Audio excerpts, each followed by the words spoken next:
Buenas tardes, bienvenidos, bienvenidas. Este es el primer evento, y lo decimos con mucha satisfacción, el primer evento de este año de la Diplomatura Interdisciplinaria en Diagnóstico, Abordajes y Prevención del Maltrato y Abuso Sexual contra niños, niñas y adolescentes. El abuso sexual contra niños, niñas y adolescentes es uno de los hechos más graves y dolorosos que soportan nuestras infancias y adolescencias. Es un hecho de consecuencias muy vastas, muy vastas. Muchos de nosotros, psicólogos, psicólogas, hemos visto esas consecuencias en nuestros consultorios, ya con personas adultas que han comenzado a recordar momentos y hechos terriblemente dolorosos, hasta ese momento sepultados en la memoria. Estos hechos lesionan gravemente el desarrollo psicológico y moral de niños y niñas y vulneran gravemente también sus derechos. El abuso sexual es socialmente censurable, pero es también un delito, por lo tanto, legalmente punible. El propósito de nuestro encuentro hoy es centrarnos en este problema complejo que da lugar a tantas discusiones, a tantos debates, que es el camino de la víctima en la justicia a partir de una denuncia. Ahora, me gustaría decir que antes de que esa denuncia se efectivice, hay otro proceso igualmente difícil para los niños, para las niñas, para los jóvenes, que es el proceso del develamiento, es decir, el proceso por el cual un chico, una chica, logra poner en palabras, logra decir lo que le ha ocurrido a un adulto o una adulta, ¿quién va a ser la persona encargada de efectivizar esa denuncia? Miren, hablar de lo que no comprendemos es muy difícil. Y sobre todo, es terriblemente difícil para un niño o una niña. De allí que estos chicos, estas chicas, que comienzan ese camino en la justicia y tienen que decir, tienen que testimoniar o hablar, lo van a hacer siempre con muchas dificultades. Porque no acaban de comprender cabalmente cómo es que ha ocurrido eso que les ha ocurrido, qué es exactamente eso que les ha ocurrido. En ese camino en la justicia intervienen una muy grande cantidad de agentes, profesionales de distintas profesiones, distintas disciplinas, y a todos y cada uno de ellos tiene que impactarles como impacta a cualquier persona común estar frente a un hecho de estas características. El impacto en los agentes de intervención, cuando no está bien registrado, cuando no está bien monitoreado, por el propio agente, suele conducir a conductas poco eficaces y a veces hasta erradas. Es decir, que conspira contra lo que debe ser el propósito principal de la intervención, que es aliviar el sufrimiento psíquico de las víctimas y restituir sus derechos. Así pues, he querido decir esto previamente porque es muy difícil intervenir en estos casos y no conozco en lo personal colegas de mi disciplina o profesionales de disciplinas que trabajan conjuntamente en estos casos que no se hayan visto profundamente impactados. El camino en la justicia es también un camino que va a tener obstáculos, es un camino largo, un camino que presenta muchas dificultades. En nuestro país tenemos, y esto, digamos, se ha afianzado en los últimos 10 años mucho, tenemos, digo, un cuerpo normativo muy sólido, muy sólido. Tenemos programas, tenemos instituciones gubernamentales y no gubernamentales que se ocupan de esta problemática. Sin embargo, entre la normativa, que es robusta, y las prácticas, suele haber un desfasaje. Es decir, no tenemos todavía prácticas acordes al desarrollo de la normativa. Para esto entonces, que es un problema fundamental, porque necesitamos confiar en la justicia para que la justicia castigue a los ofensores sexuales y restituya los derechos de nuestras pequeñas víctimas indefensas. Para esto entonces hemos ideado este encuentro. Y en este encuentro tenemos el grandísimo honor de tener dos invitados, la doctora Andrea Carlino y el doctor Juan Pablo Sáez Gil, que son miembros del Ministerio Público Fiscal de Tucumán.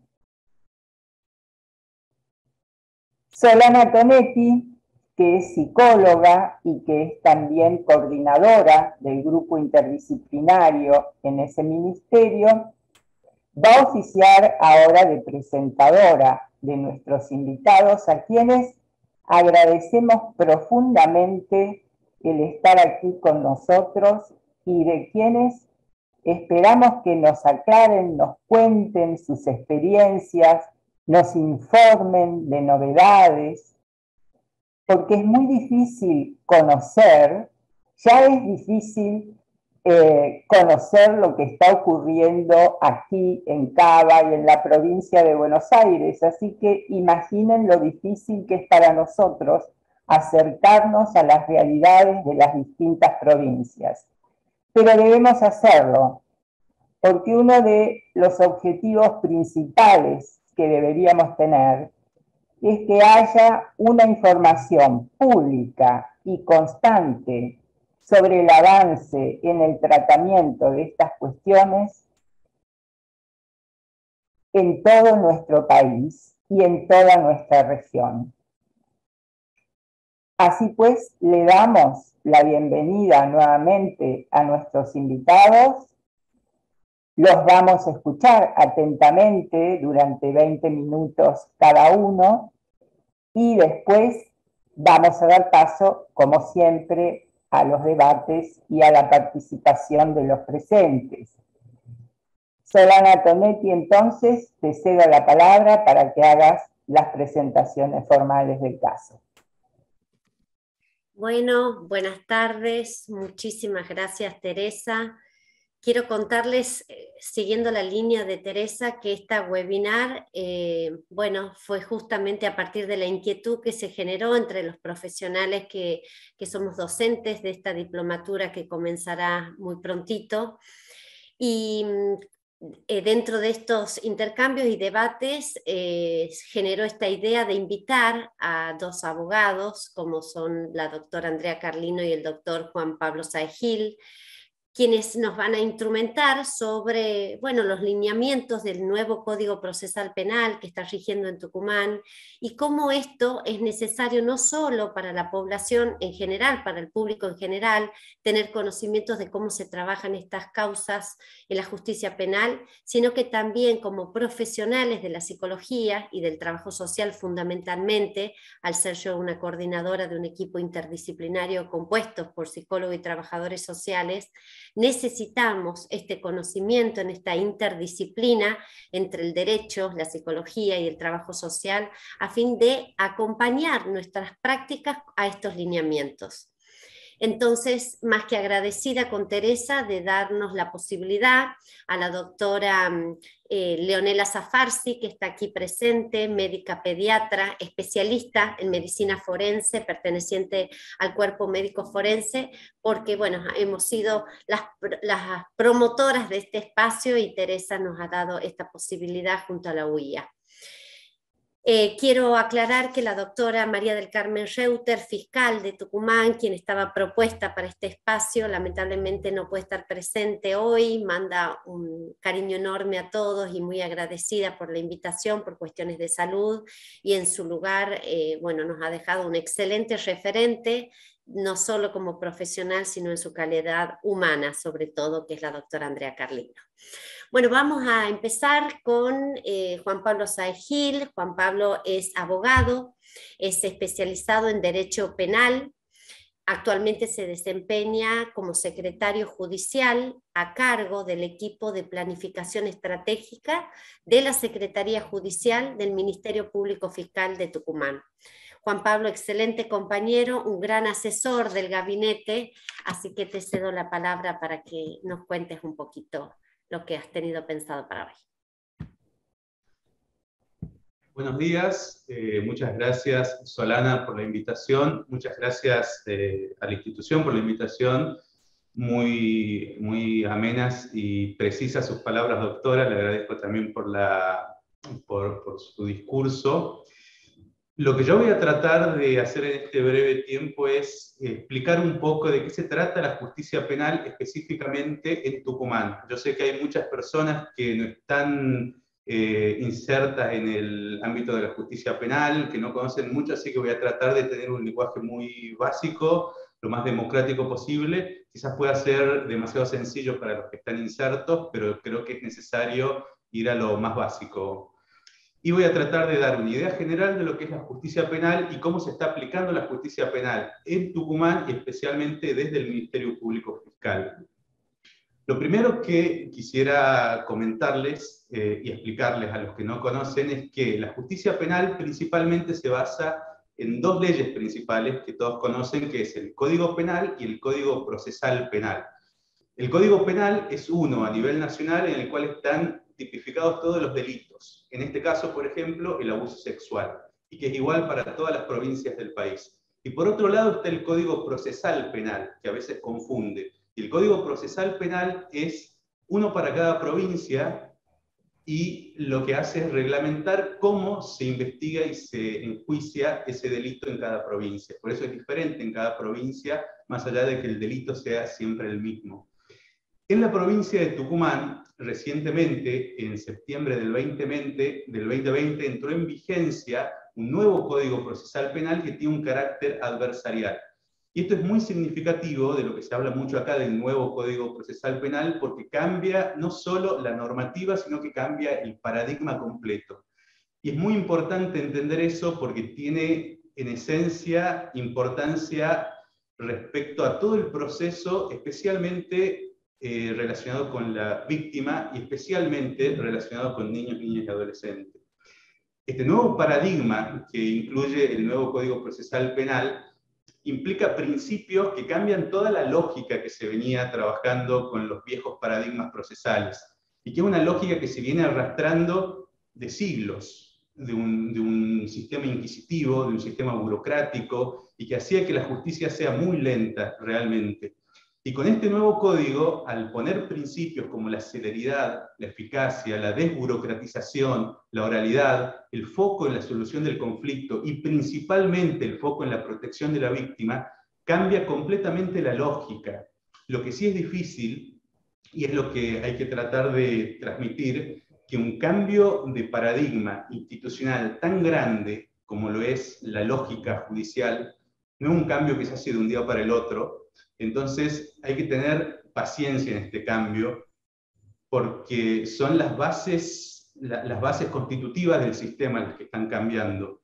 Lo que yo en este punto quiero transmitirles es que realmente desde adentro de la institución se están cambiando esas bases, y en los 3 años de imposición de este nuevo código, los cambios han sido abismales. Quizás tarden un poco en reflejarse en la sociedad y en la legitimación que tiene la persona inmediatamente con el contacto con la justicia, pero las bases sólidas están, digamos, ya cambiadas. Y todos estos principios que pueden ser abstractos se los está bajando la realidad, y especialmente lo que es la protección de la víctima está siendo efectivizada no solo en acciones concretas, que ahora les voy a contar algunas, sino principalmente en la conciencia de cada uno de los actores jurídicos. Y esto yo lo digo un poco para tratar de transmitir una confianza en las personas que no están en este ámbito, porque hace aproximadamente 15 años que trabajo yo en la justicia y he visto el antes y el después. He visto una justicia que a mí particularmente, trabajando en ella, me frustraba enormemente trabajar porque sabía que no daba soluciones, a una justicia que ahora es sumamente proactiva y que cada uno de los actores sociales que están trabajando en cada una de las áreas tienen una conciencia, que es lo que la doctora recién estaba expresando, de la sensibilización real con el caso. Y lo otro que es muy importante destacar es que el entrecruzamiento de discursos, especialmente el discurso psicológico-social con el discurso jurídico, que por mucho tiempo ha estado muy apartado, y especialmente en la justicia penal el discurso psicológico no tenía mucha cabida por mucho tiempo. Ahora este encruzamiento que se está manifestando en eventos como este está entrelazado de una forma sumamente sólida y con una preponderancia muy importante de la visión psicológica y social. Y eso se manifiesta no solo en eventos como este, sino en cada uno de los actos y de los actores sociales que intervienen en una causa, donde la visión psicológica y el aporte de los profesionales de la psicología y del trabajo social está presente siempre. Incluso en todas las áreas hay cada vez más psicólogas, psicólogos, trabajadores sociales, y eso hace que la visión esté mucho más incorporada y la conciencia de la subjetividad de la persona. Eso como a nivel introductorio respecto a lo que es el cambio, que el cambio realmente se está haciendo efectivo en la práctica diaria. En segundo lugar, lo que yo les quisiera comentar más o menos es qué es el Ministerio Público Fiscal, porque dentro de este sistema penal, que es un nuevo sistema penal que incluye nuevos roles, antes el sistema penal venía de una herencia inquisitiva, donde había un juez de instrucción que era el que tomaba el caso, investigaba y juzgaba. En cambio ahora, en el nuevo sistema adversarial, los roles están mucho más claros. Hay una parte acusadora, que es el Ministerio Público Fiscal, una parte de la defensa, que es la defensa pública o los abogados particulares, y un juez imparcial que está en el medio y que decide. El Ministerio Público Fiscal es precisamente esta institución acusadora que aglutina a todos los fiscales y cuyo principal propósito es la persecución penal, o sea, acusar, investigar y llevar a enjuiciamiento a los autores de delitos. Pero además, en esta nueva concepción, un rol fundamental y una función fundamental del fiscal, que antes no estaba contemplada expresamente, es la protección de la víctima. Y esta es una novedad que es un cambio de paradigma que quizás para la visión psicológico-social pueda ser muy evidente, de contemplar a la víctima como un actor principal en un proceso penal. En los viejos sistemas no estaba contemplada, la víctima era un actor tangencial que podía participar eventualmente, lo principal era juzgar a la persona que había cometido un delito. Entonces, este nuevo rol de protección de la víctima es el que el Ministerio Público Fiscal actualmente está encarando con una actitud sumamente proactiva. En ese sentido, los lineamientos de política criminal desde la planificación estratégica de este Ministerio Público Fiscal ha llevado a crear nuevas estructuras que coadyuvan a la tarea del fiscal en la investigación. Entre ellas, bueno, primero está el gabinete interdisciplinario, cuya coordinadora es Solana Tonetti, que nos convoca acá, cuyo principal objetivo es un rol pericial. ¿Y qué quiere decir? Quiere decir que es hacer pericias psicológicas y sociales con el objetivo de que sea evidencia para la investigación, que es lo que siempre se hizo. Pero lo que faltaba era el aspecto subjetivo del acompañamiento a la víctima. Y en ese sentido es que con esta nueva concepción del derecho penal se han creado nuevas instituciones, nuevos organismos internos, entre los cuales está el equipo de acompañamiento a la víctima, que su fin principal es precisamente acompañar y contener a la víctima durante todo el proceso penal. Otro de los organismos que se ha creado internamente es la Oficina de Articulación y Derivación Institucional, cuyo principal fin es articular el caso penal con otras instituciones del Estado, específicamente del Poder Ejecutivo, para que la respuesta no sea solamente penal, sino que sea una respuesta integrada, interdisciplinaria e interinstitucional. Y además se ha creado otra oficina que se llama de Coordinación de Políticas Reparatorias, en las cuales todos los bienes recuperados del delito vuelven a la sociedad a través de proyectos concretos con fines sociales. Y además también hay otra oficina que es de Conciliación y Salidas Alternativas, en la cual se buscan métodos composicionales y la solución pacífica del conflicto.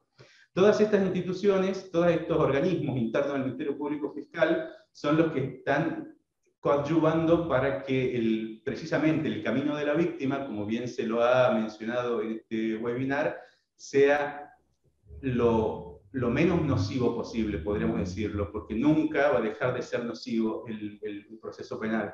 Entonces, minimizar al máximo las afectaciones que este proceso penal pueda generar. Y desde mi experiencia personal, esto ya es a título personal que lo digo, creo que es muy efectivo todo lo que está aportando tanto estas instituciones internas del Ministerio Público Fiscal como otras instituciones, que como bien dijo la doctora, hay muchas instituciones, mucha legislación, y que por lo menos en Tucumán estamos viendo que realmente está siendo efectiva y no es letra muerta, porque hay gente comprometida, hay gente consciente, y lo principal que se está visibilizando en la mayoría de las instituciones acá en la provincia de Tucumán, que al ser una provincia más chica y con pocas instituciones, es el trabajo interdisciplinario y mesas de trabajo donde se sientan todos los poderes, todos los organismos y podemos trabajar cara a cara, todos con el mismo objetivo. Lo que sí está sucediendo ahora, paradójicamente quizás, es una sobreintervención sobre la protección de la víctima. Hay tantos organismos que protegen a las víctimas, tantos organismos que protegen a las niñas, niños y adolescentes, que a veces hay una sobreintervención que paradójicamente puede terminar revictimizando. Entonces ahora en lo que se está trabajando muchas veces es en no sobreintervenir, en coordinar las acciones entre todos los organismos para que haya una sola intervención de una trabajadora social, una sola intervención de una psicóloga. Entonces, desde mi punto de vista, más allá de que sí es un problema que se lo está trabajando, yo creo que es muy positivo saber que el problema es una sobreintervención y no una infraintervención como era antes, digamos. Entonces, es mucho más esperanzador saber, digamos, que con la organización que se está logrando ahora se va a lograr una protección muy eficaz, porque los recursos están, la intención está, la conciencia está, la estructura está, las leyes están, simplemente yo creo que por lo menos acá en Tucumán es cuestión de tiempo que decante y que se organice todo lo que se está trabajando. En tercer lugar, lo que quería mencionarles brevemente es cuál es el proceso penal en Tucumán, simplemente para que los que no conozcan tengan una idea de cómo es el recorrido. Después mi compañera Andrea Carlino les va a contar específicamente lo que es el recorrido en los delitos de integridad sexual. El proceso penal en la justicia de Tucumán empieza con una denuncia, y esa es la parte más importante, como bien lo decía la doctora también en su discurso, es la parte más importante respecto a los delitos contra la integridad sexual. Ya mi compañera lo hablará más en detalle, pero es muy necesario saber que la denuncia es sumamente importante para que se inicie, para que la justicia tenga conocimiento de los hechos. Y por eso es muy necesario empezar a tener confianza en la justicia y saber que esa denuncia que se la toma va a tener un resultado y se la va a continuar, se la va a seguir, y muchas veces yo antes por lo menos veía que había dudas o miedos en denunciar, porque era exponer una situación sabiendo que o no iba a llegar a ninguna solución o el proceso penal iba a terminar haciendo más daño que beneficio. Eso era una realidad que existía antes. Lo que ahora queremos nosotros transmitir es una confianza en que denuncien, porque estamos comprometidos con llevar esa causa hasta sus últimas consecuencias de la mejor manera posible. A pesar de todos los obstáculos que pueda haber en el camino, el compromiso del Ministerio Público Fiscal está.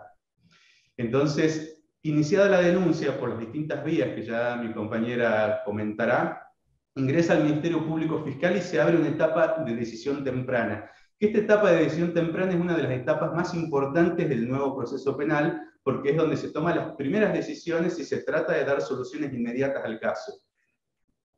Entre esas decisiones inmediatas está la conciliación, por ejemplo, que la conciliación, que antes no se lo receptaba en el sistema penal, ahora es una de las soluciones de mayor calidad en la mayoría de los delitos. No es el caso de los abusos sexuales, precisamente porque es un delito de suma gravedad que necesita avanzar hasta las últimas consecuencias. Pero sí hace falta mencionar en este bosquejo general que la conciliación en el sistema penal, en otros delitos contra la propiedad, por ejemplo, hurtos, amenazas, lesiones, puede ser una salida de suma calidad. Y que precisamente lo que hace esta decisión temprana es tratar de filtrar causas de menos gravedad para poder poner el foco precisamente en las causas de mayor gravedad, que principalmente desde la política criminal del Ministerio Público Fiscal son los homicidios y los abusos sexuales. Son la principal. Además también la violencia de género, por supuesto, y el resto de los delitos de gravedad subjetiva. En estas primeras etapas del proceso, lo que también hay que tener en cuenta es que se imponen las primeras medidas de protección, de lo cual también hablará mi compañera brevemente, pero lo que hay que entender acá es que las medidas de protección son medidas que están destinadas específicamente a la función de protección de la víctima del Ministerio Público Fiscal y que son distintas de las medidas de investigación o medidas de coerción que están destinadas a la investigación. Porque en el momento que entra una causa acá, hay dos líneas posibles paralelas de trabajo del Ministerio Público. Investigar para llegar a la condena y proteger a la víctima para precisamente resguardar, digamos, su integridad. Las medidas de protección están destinadas a la protección de la víctima. Y paralelo a eso, tiene que investigar el fiscal también, donde hace medidas de investigación, de lo cual también hablará mi compañera, y medidas de coerción, entre las cuales están la prisión preventiva, cuyo fin es resguardar el proceso para poder llegar al juicio. Entonces acá uno de los puntos que hay que tener en cuenta es que se genera también una tensión entre las medidas de investigación y la protección de la víctima muchas veces, porque el fiscal tiene el propósito de recolectar evidencias para llegar al juicio con la mayor solidez posible del caso y poder condenar a la persona. Y muchas veces esa recolección de evidencia afecta a la víctima, que tiene que ser peritada y que en algunos casos puede generar alguna revictimización, y ahí se genera un pequeño conflicto que también se lo está tratando cuando un informe no es suficiente y sería necesario un informe de mayor profundidad, pero hacer otro informe implicaría una revictimización. Entonces a veces hay que ponderar entre no afectar la protección de la víctima y su integridad y renunciar quizás a una evidencia tan sólida. Esos son como las pequeñas tensiones que se generan en la etapa de la investigación. Una vez finalizada esta etapa de investigación, pues está recolectada toda la prueba, hay una etapa intermedia, se llama, donde hay una audiencia en la cual todas las evidencias recolectadas se transforman en prueba y pasan directamente al juicio oral. Lo que hay que remarcar es que durante esta etapa de investigación, todo lo que se desarrolla y se debate es en audiencia oral, que eso también es otra novedad, que antes era todo escrito, entonces la oralidad efectiva, y que además hay una oralidad virtual ahora, gracias a todas las innovaciones que la pandemia impuso, fue un beneficio secundario de que sea mucho más inmediato y que todo lo que se debata sea de manera oral. Y eso también da posibilidades a la víctima de poder expresarse y de poder ser oída en audiencias en cualquier momento y en cualquier instancia del proceso. Y eso hay que tener en cuenta porque todos los derechos que se han incorporado en el nuevo Código Penal incluye que la víctima puede estar en cualquier etapa del proceso, puede hacer todos los pedidos que quiera y tiene la voluntad de decidir sobre su proceso. Y eso hay que entender porque por más que no se conozca exactamente cuál es la normativa del Código Penal que incluye los derechos